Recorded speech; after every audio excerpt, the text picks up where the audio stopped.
So let's say we got this, day scene.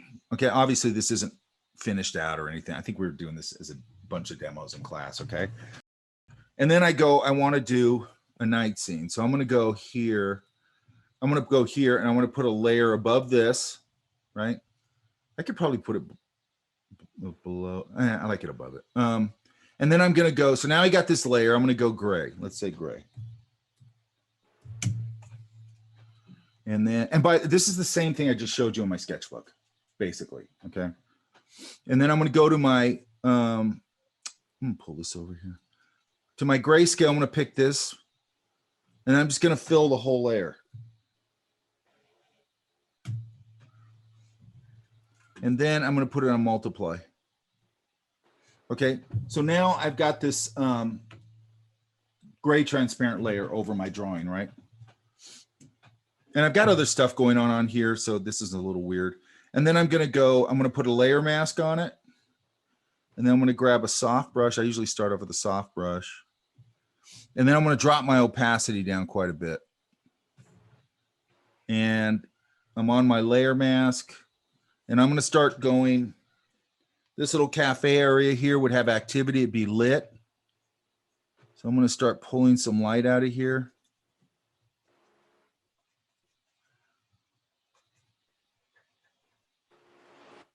I'm working with my layer mask so I can knock it down.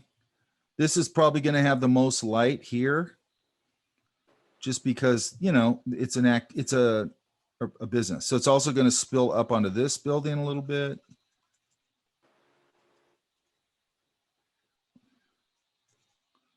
Then I can light up a few of these windows. I want to drop my opacity a little more. I'll light this one up. That's not enough. Hang on. I'll light this one up. Maybe this one. Put a little light here.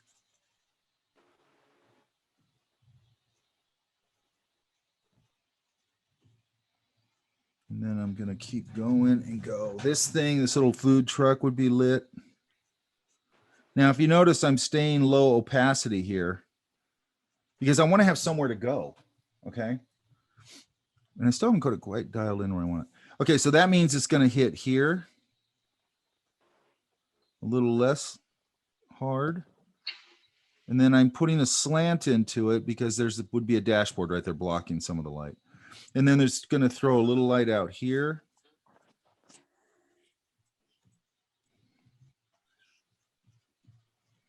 I could light this dude up. I might have something in front of this. Oh, I don't. Their little sign. This. Where else? Here. I don't want to light up every window, but I want to have enough. And then I don't need it there. Okay, so then I'm going to come back, let's say, here. Maybe there. And then I'm going to go here. Maybe put that light hitting the road there. Maybe back here. Somebody's mic's on. Okay, and then I just keep going, right? And then I'd come in here probably and go, okay, this is the center of activity. So there's probably some little bulb lights in here. Maybe some lights right there. Some more bulb lights. Maybe a little bit of activity in here. Break up this window a little bit. This one. Just put a hot spot here and there. And start to give this a lot more activity here because this is where everybody be sitting. I had to put some people in there. I'm going to put a little bit of the light bouncing down into the tables.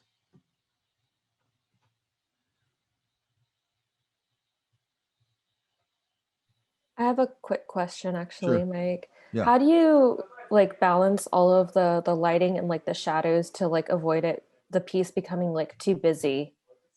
I'm really centering in my mind. If I was going to do this, I'd center here That's where all my sort of flurry of activity and light would be, and everything would fall off from there. Okay. Okay. So Because you'd I have don't, like, go okay. ahead. Oh, I was gonna say like a focal point in the piece. Like you chose a focal Yeah. point. Okay. And then I'm letting it, because that feels like the right spot for that, because it's it's cafe, right? Now, what I would also do is I'd probably go, and I'll do this in a minute, but I'll do it now. I might come in here at some point and go,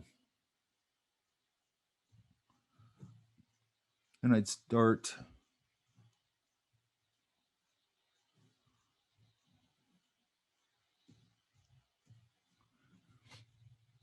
I'd put some people in here, just indication of people. I'd put some out here on the sidewalk, walking.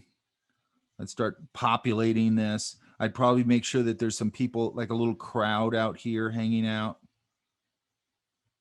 And I'd start populating a little bit so it doesn't feel empty, right?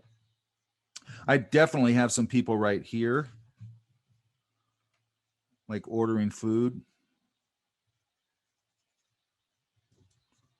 and hanging out.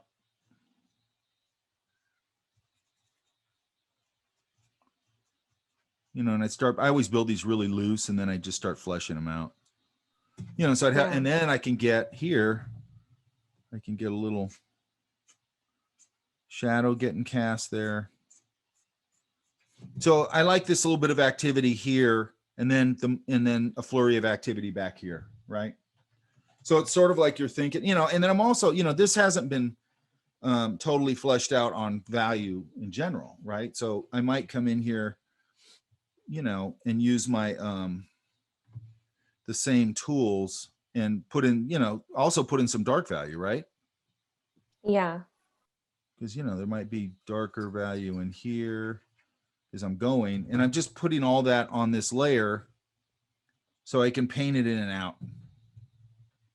Actually, I don't want to do that on that layer. I'll do that on its own layer. This layer, what I'm doing is just rubbing out light or painting it back in. That's it. And what it does is it just quickly establishes my, I think you can see the point here. Once you put down that big locking value or color, now you've sort of locked the whole thing together right away, especially with value. And now you're going, okay, now it's just gonna, it just takes a lot of it. What it does is it takes me out of having to go in and piecemeal all the values together. And then sometimes, especially with people who are just starting this, their values do get very piecemeal.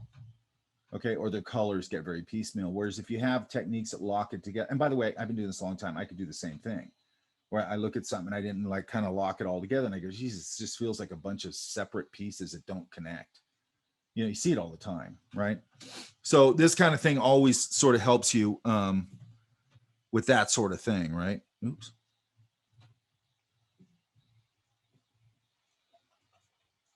Oops, that's too late. So up here, I don't want to do this on my layer. I can do it up here on my brush. I can lighten up some of this stuff. And I would just keep going through here. Like this one, there's a window right there on that side and maybe right there. And I leave that little space in the middle because that's where the little separation of the thing is. I could light these up a little.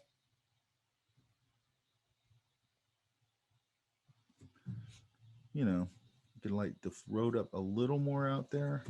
So then like the area of like the focal point, you would have the greatest contrast between your values, and then maybe the other areas are not close to the focal point, you have like less distance between your values, correct? Yes. Okay. Wait, say that again.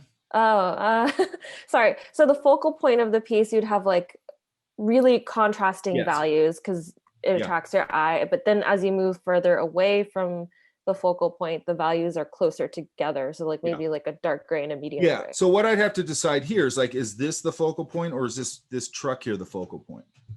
Okay. It really could be either or. And if it's going to be back here, that's why if you notice back here, now I'm starting to pop some really bright lights back there. Okay? Yeah. Because I got back there, that artificial lighting can be anything I want it to be. You know what I mean? So I can really scream it up if I want. I can throw quite a bit of it on the ground. I can come up here, start bouncing it around up here a little bit, up under here. you know, start really bouncing that light around in that area. Down here, it could get, oops. Down here, you could get pretty strong because down lower, you know, and then also, I could do something like, maybe on this railing, and I might have to do this on another layer. Because again, this is just like the comic book thing. At some point, I can't get over that line, right? But I might come in here and go, maybe they've got some lighting wrapped around the railing.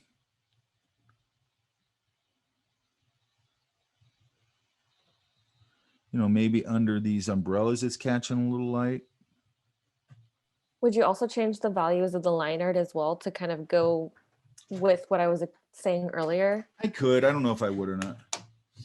What I tend to do, I mean, not with something like this, because this to me feels like a very designy drawing that would be conveying, Yeah. I'm kind of thinking this, right? And by the way, once I get this done, then I could jump over to my Versailles technique and give it some color like we're doing right now, right?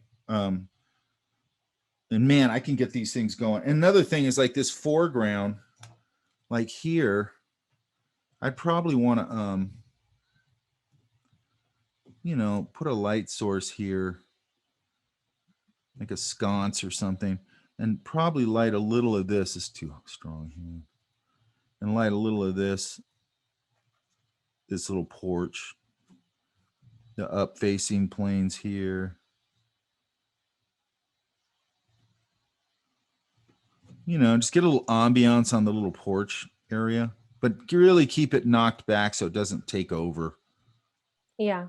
So it doesn't become the focal point. Yeah, but you can see now it pops forward a little more. So you're getting that, then the truck, and then the cafe, right? So I've got it, and now my screaming lights are in there. Your eye goes there because your eye tends to go where maximum contrast is, right? And then you're always thinking about, and then back here, by the way, I'm going to light up this horizon. I'm going to put a moon up there. I'm going to light up all this down here. You hear that squeaking? Is that your Cintiq? Yeah. Oh God. I pulled the nib out of it this morning on accident. And I'm not good with this Cintiq crap. So then I'm like, oh, great. Now it's not going to go back in or work, or something's going to go wrong, but it didn't. But now it's all squeaky. So I'd light up that. I'd probably put a few, I'd give this back here. I probably have to tweak this more than I'm going to right now, but let's see if I can do it.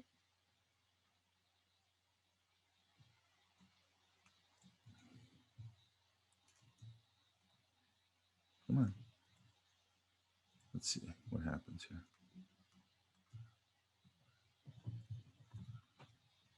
What layer am I on? Let's go up here. Oops. I'm trying to get a gradient back there. But I don't know, because we worked on this before, I don't remember what layer is what.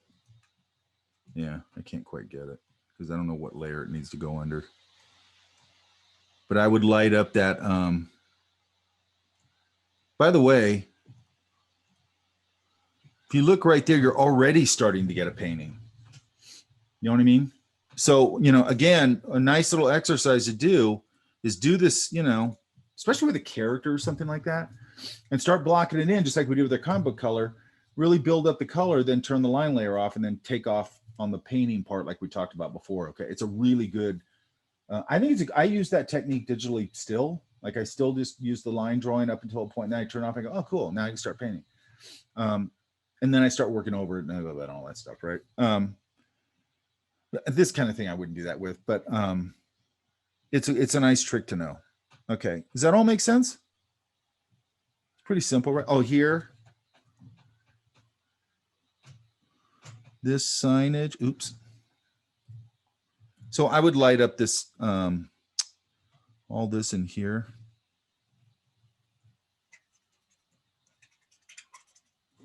I'd get a nice gradient going. I love carving around things. I think most painters do.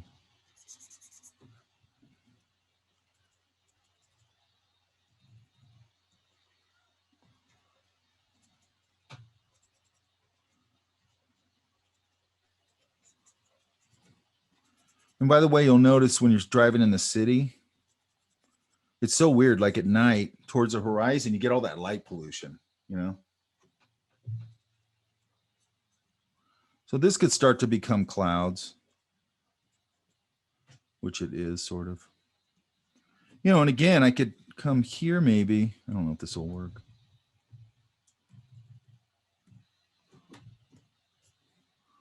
Maybe there's some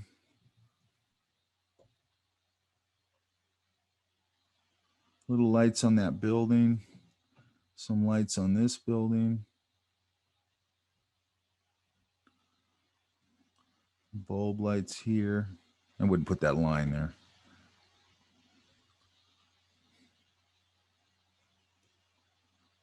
This would be lit up because there's, you know, it's a business. That would throw light on here. See, and it's starting to feel like it's got more activity. Okay. Even with having different point sources of light, it starts to feel a little bit movement-y. Okay. And then here, you know, I can put very little information on these people because I don't need to. I just need to get enough in there where you go, oh, humans, right? Then I might maybe hit them with a little bit of side light or something like that. I might have somebody with their hand on the counter. I couldn't do it here. Normally I'd have a guy like, you know, leaning down, you know, from the inside, taking an order, or, you know, writing something down or whatever. And then this light here, by the way, is another nice little source of light. So let's go drop this down again. You know, and that might give me an excuse to sort of throw a little light on this bench. Might even get a little out here, maybe. You know, this out here for sure would throw some light out here. I have to go in and paint some of this back out where it goes through the rail. So let's go here. Switch my brush.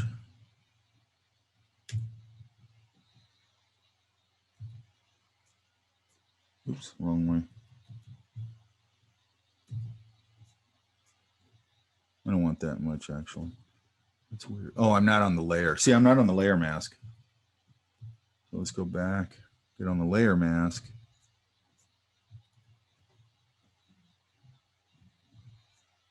There we go. Then paint that back out. So it's not crossing that line.